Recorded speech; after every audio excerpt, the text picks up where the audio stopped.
სახელითა მამისათა და ძისათა და წმინდისა სულისათა ამინ. დღეს დიდი მარხვის მეხუთე კვირას თქვენ მოისმინეთ სახარება მარკოზისაგან, რომელიც მოგვითხრობს მოციქულთა კადნიერების შესახებ.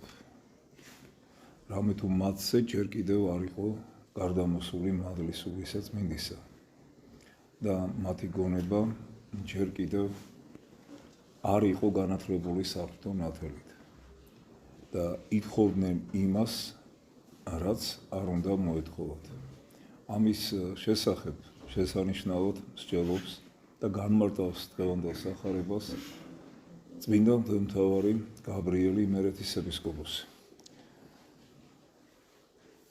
ორთა მოციქულთა იესო ქრისტეს და იაკობ და იოანემ, როგორც მოგვითხრობს დღეს საკითხული სახარება, ერთხელ სთხოვეს უფალს, რათა მან დაადგინოს ერთი მარჯვენით თვისა და ერთი მარცხენით. მომეც ჩვენ, რათა ერთი მარჯვენით და ერთი მარცხენით შენსა დავსჯდეთ. დიდებასა შენსა. თუმცა უფალი იესო ქრისტე მრავალგზის ეტყოდა მათ, რომ სასუფეველი ღვთისა, რომლისა დამყარებად მოვიდა იგი ქვეყანასა ზედა, არის სულიერი და არა ხორციელი, მაგრამ მოწაფენი, რადგანაც ჯერ არ იყვნენ განათლებულნი სულისა წმინდისა მიერ, მაინც ფიქრობდნენ, რომ იესო ქრისტე იქნება სოფლის მეფე, ანუ ქვეყნიერი მეფე და ამისთვის იაკობ და იოანე თხოვობდნენ, რომ მის მეფობაში ისინი გამხდარიყვნენ ყველაზე უდიდესნი. სხვა მოციქულთა ეწყინათ ესეთი მათი კადნიერება და პატივის მოყვარება და დაიწყეს მათზე დორწვინვა. თვით უფალმან უპასუხა მათ, არა იცით რა საიტყვით და მერმე აუხსნა მან, უპასუხა მათ, არ იცით რა სიტყვით. რომელ იგინი არ უნდა დაემსგავსონ წარმართთა, რომელთა შორის მთავარნი უფლებენ და დიდიდნი ხელმწიფებენ. არა ეგრე იყოს თქვენ შორის, დაუმატა მაცხოვარმა. არამედ რომელსა უნდეს თქვენ შორის დიდყოფა იყოს თქვენ და მსახურ და რომელსა უნდეს თქვენ შორის პირველყოფა იყოს ყოველთა მონა. პატივის და მთავრობის მოყვარება ღრმად არის დანერგილი ბუნებასა შინაკაცისასა. თითქმის ყოველი ხორციელი კაცი ცდილობს, რომ რითიმე განასხვავოს და აღამოღლოს თავი თვისი მოყვასთა შორის, მიიზიდოს ყურადღება კაცთა შორის, მოიპოვოს გავლენა და მთავრობა საზოგადოებასა შინა. არათუ მხოლოდ ისეთნი პირნი, რომელნიც მართლაც შემკულ არიან სულიერითა და ხორციელითა ნიჭებით, არამედ რაიცა უმეტესად საკვირველი არის, ხშირად თვით უნიჭონი და არარაით შესანიშნავი პირნი გამოჩნდებიან ერთო პატივის მოყვარეებად და მთავრობის მეძიებლებად. ახლის ჯულის მდებელმან უფალმან იესო ქრისტემან იცოდა რა ესეთი კაცის თვისება, არ მოითხოვა და არ დადვას ჟულად, რომ სრულიად მოისპოს და განქარდეს ეს თვისება კაცის ბუნებისა, არამედ მისცა მას სხვა მიმართულება, განსხვავებული სახით გვაჩვენა ჩვენ ძიება პატივისა და მთავრობისა. რომელსა უნდეს დიდყოფაი თქვენ შორის იყოს ყოველთა მსახურ და რომელსა უნდეს პირველყოფაი თქვენ შორის იყოს ყოველთა მონა.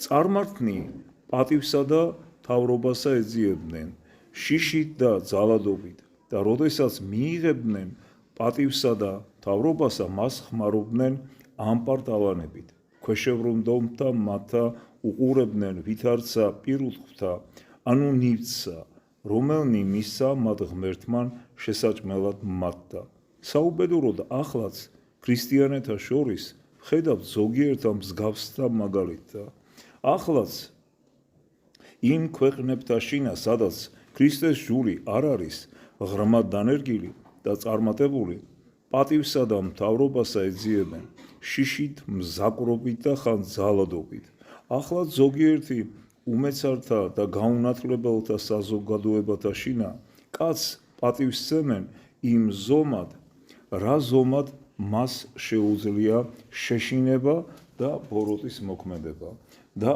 არა იმ ზომად რა ზომად იგი არის კეთილი და კეთილის მყოფელი არა ესე უნდა იქცეოდნენ ჭეშმარიტნი იესო ქრისტეს მოწაფენი არ აღუგრძალავს მათ უფალი იესო ქრისტე რომ ისურვონ და ეძიონ დიდყოფაი ანუ პირველ ყოფაი ძმათა შორის მათთა მაგრამ ამას უნდა ეძიებდნენ არა ძალადობით შეშინებით და ბოროტის ყოფით არამედ სიყვარულით თავის უარის ყოფით და დამონებითა რომელსა უნდეს დიდყოფაი თქვენ შორის იყოს ყოველთა მსახო და რომელსა უნდეს თქვენს შორის პირველ ყოფაი იყოს ყოველთა მონა სასუფეველსა შინა ღმრთისასა რომელიც დააფუძნა ქვეყანასა ზედა იესო ქრისტემან ყოველთა უდიდესი და უპირველესი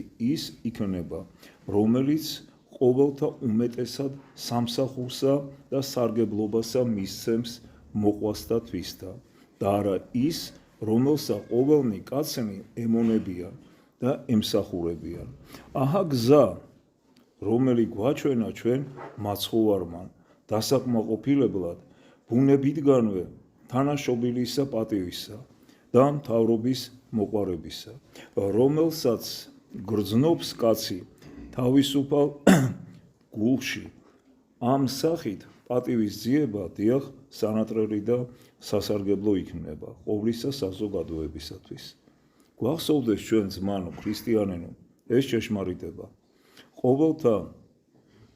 ყოველი სული ქრისტიანი უნდა ცდილობდეს რომ ემსახუროს მოყვასთა თვისთა რაოდენ ძალოს და ამაში ხედვიდეს თვისსა პატივსა და პირველობასა მეტყვი 1000-ს არ შეუძლია რომ არა თუ მთელ საზოგადოებას არამედ მარტო თავის თავს საკმაოდ ემსახუროსო და დააკმაყოფილოს მარტო თვისნის საჭიროებანიო ამაზეც გიპასუხებ არც ერთი კაცი არ არის ქვეყანასა ზედა რომელს არ ახავდეს მახლობელი ნათესავნი შინაურნი პირნი რომელნი მისგან მოელიან შემწეობას თუ სხვებს ვერ ემსახურები იმათ მაინც შეეწიე იმათ ბედნიერებას მაინც ეცადე ბოლოს თუ ისეთი უსაშველო და უღონო კაცი ხარ რომ ვერცა ერთსა მოყვასა შენსა ვერ ემსახურები და ვერ შეეწევი მარტო თავი შენი შეინახე კარგად ისიც კარგი იქნება და საქები როდესაც კაცი თავის თავს თვითონვე ყოველი თურთ უშველის და სხვას არავის არ დაამძიმებს და არ შეაწუხებს ყოველი პირი ამას მაინც რომ იქმოდეს თავის თავს კარგად კეთილად შეინახავდეს და არავის არ შეაწუხებდეს ისის დიდი სიკეთე და ბედნიერება იქნება საზოგადოებისათვის და ქვეყნისათვის უკანასკნელ არის ერთი საქმე რომელიც ყოველმა ქრისტიანმა კაცმა უთუოდ უნდა აღასრულოს ღმერთმა შენ შთაგბერა ძმაო ქრისტიანე უკვდავი სული იმდენი ეცადე და იღვაწე რომ ის უკვდავი შენი სული არ დაუკარგო შემოქმედსა შენსა არამედ შთააბარო დღესა განკითხვისასა და მიიღო მისგან გვირგვინი ცხოვრებისა სასუფეველი ცათა და ამით დააკმაყოფილო ბუნებითი პატივის მოყვარეობა სულისა შენისა რასაც ოდავია ზოგიერთი კაცი ყოველ ღონეს მოიხმარს თავს არ დაზოგავს რომ მიიღოს რაიმე ჯილდო ნიშანი ჯვარი ჩამოიკიდოს გულზე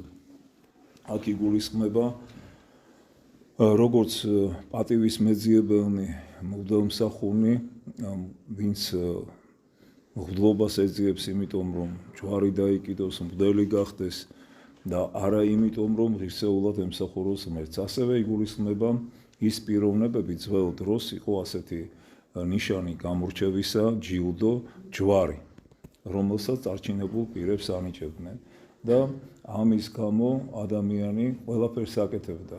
ყველა ბოროტებას ჩადიოდა, რომ ეს ჯვარი, ანუ ეს ორდენი და გამორჩევის ნიშანი მიეღო. აი ამაზე საუბრობს ეპისკოპოსი გაბრიელი. თორემ ჩვენ გვესმის კარგად თუ რას ნიშნავს ჯვარი. ქრისტესი ეს არის იმ განსაცდელთა თმენა, რომელიც ქრისტიან ადამიანს ამ მიწიერ ცხოვრებაში ხვდება.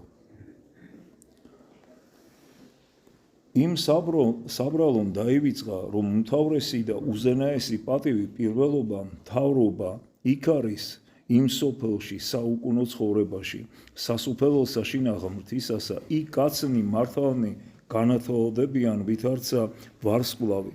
მათ მიეცემა გვირგვინი უბრწყინვალესი მზისა. ეძიე ამაზე იფიქრე და იღვაწე. მაშინ მოგეცემა აღუწერელი პატივი. სასუფეველში შეხვალ გამეფდები, რომელიც და მოგცეს ღმერთმა. ამინ. აი დიდ მარხვაში ჩვენ განსაკუთრებით გვჭირდება ამაზე დაფიქრება. ეს დღეები განსაკუთრებული დღეებია, დამეთანხმებით ყველა ადამიანი ქრისტიანი ცდილობს, რომ რაღაც თუნდაც მცირედი გააკეთოს თავისი სულიერი წინსვლისათვის. და აი ყველაზე ერთ-ერთი მთავარი ალბათ ღვაწლი და შემოქმედება თითოეული ადამიანისა იქნება ის, რომ ებრძოლოს თავის თავში ამპარტავნებას, ქედმაღლობას. აი ამიტომ სწორედ ამ დიდ მარხვის დღეებში ესე გამორჩეულად ამ კვირა დღეს, მეხუთე კვირას, ეკლესია აი ამ ეპიზოდით წმინდა წერილისა შეგვახსენებს, რომ თვით მოციქულნიც არ იყვნენ თავისუფალნი ასეთი აზროვნებისაგან და ბუნებრივია ჩვენ რა დღეში ვიქნებით და რა მდგომარეობაში და რა კადნიერებაში და ქედმაღლობაში და ამპარტავნებაში. ამიტომ ქრისტიანი ადამიანი, რომელიც დღეს გამოხატავს პრეტენზიას იმაზე, რომ მარხულობს, ლოცულობს, პირველ რიგში უნდა ებრძოლოს ამპარტავნებას. ნახეთ, ეხლა იყოს ყოველთა მონა. ეს ძალზე რთულია ყველა ადამიანს მონობა გაუწიო და ემსახურო. მაგრამ ის მაინც გააკეთე, რომ ადამიანს სიყვარული აჩვენო, თანადგომა აჩვენო, პატივისცემა გამოუხატო. აი ეს ხო მაინც შესაძლებელია ქრისტიანი ადამიანისათვის და ხა მგლები ჩვენ ვალდებული ვართ, რომ ღმერთს ვემსახუროთ და თქვენ გემსახუროთ. ის წირვალოცვები, რომელიც აღესრულება ღმერთმა ყველას ჩვენ შეგვაძლებინოს, ხომ მარტო ჩვენთვის არ არის, თქვენთვისაც არის, ხო? რაღაცა მცირეღაც ჩვენ ვიღებთ. თქვენ მაინც ის გააკეთეთ, რომ ამ წირვალოცვებზე დადექით ჩვენთან ერთად ილოცოთ, ერთად ვილოცოთ, ერთად ვებრძოლოთ იმ მანკიერებებს, იმ ცოდვებს, რომელიც ჩვენში არის ჩაბუდებული. ღმერთმა დაგლოცოთ და გაიხარეთ.